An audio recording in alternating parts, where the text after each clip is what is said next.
سکتا ہے. تو یہ جو آیات اب آ رہی ہیں ان کا شان نزول کتاب التفسیر چیپٹر جامعہ ترمذی میں موجود ہے کہ نبی علیہ السلام کے مبارک زمانے کے اندر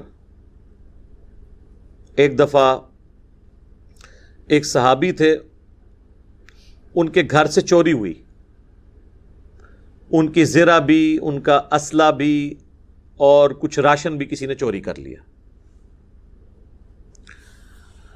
انہوں نے جب اس کو ٹریس کیا کہ وہ راشن کی وہ کوئی بوری لیک تھی تو وہ راستے میں نشان بنتا گیا، وہ گرتے گئے دانے، تو وہ اس گھر تک پہنچ گئے.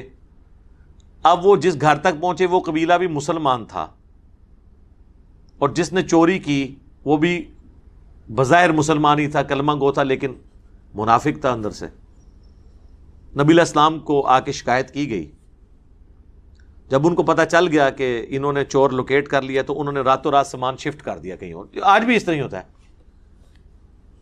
اور ایک یہودی کے متھے مار دیا کہ اس نے چوری کی ہے، کچھ گواہ بھی لے آئے اور مسروقہ سامان بھی برآمد کر لیا جسے کہتے ہیں.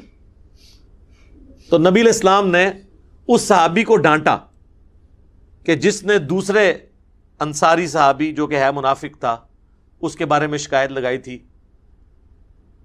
تو وہ بیچارہ پھر شرمندہ ہوا.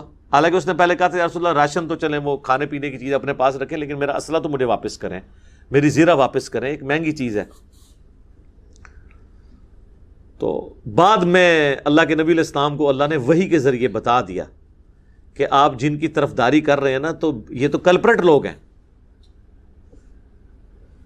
حالانکہ یہودی تھا وہ جس پہ جھوٹا الزام تھا، لیکن اللہ نے کہا کہ یہ بے قصور ہے، قصوروار یہ لوگ ہیں جو آپ کے ساتھیوں میں گھسے ہوئے ہیں، اوپر سے کلمہ گو بھی ہیں.